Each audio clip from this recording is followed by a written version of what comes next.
Seconda trasferta sarda del campionato per il Calcio Padova femminile, che per la 23esima giornata nel girone B di Serie B fa visita a Sassari alla Torres. Il Padova è reduce da 2 vittorie consecutive. All'andata le due squadre hanno pareggiato per 1-1. Il primo tempo però è quasi tutto di marca sarda e già al secondo minuto le padrone di casa vanno vicino al gol con questo tiro di Ladu che sfiora il palo. 19° minuto, Elena Orlando deve opporsi così a una nuova conclusione della Torres.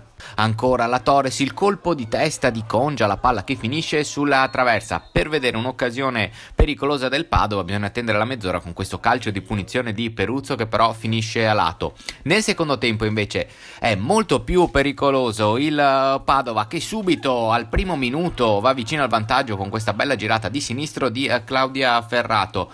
La prima parte del secondo tempo è tutta di marca biancoscudata, ancora Ferrato, qua deve parare in 2 tempi il portiere della Torres.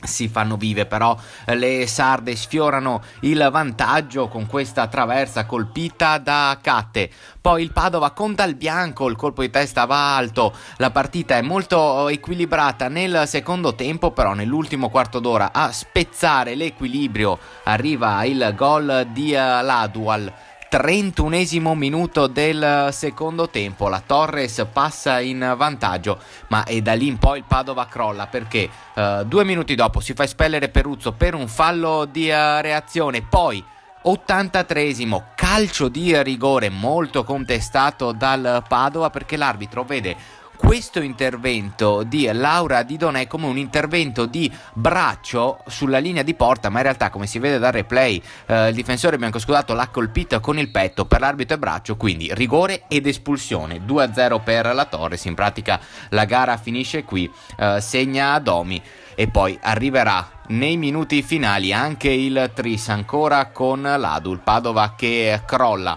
un po' per demeriti propri, un po' come abbiamo visto per qualche errore arbitrale. Così il Padova finisce con un passivo molto pesante, 3-0 per la Torres. Padova che termina anche in 9, adesso sarà chiamata a rifarsi la settimana prossima nell'impegno casalingo contro la Riozzese.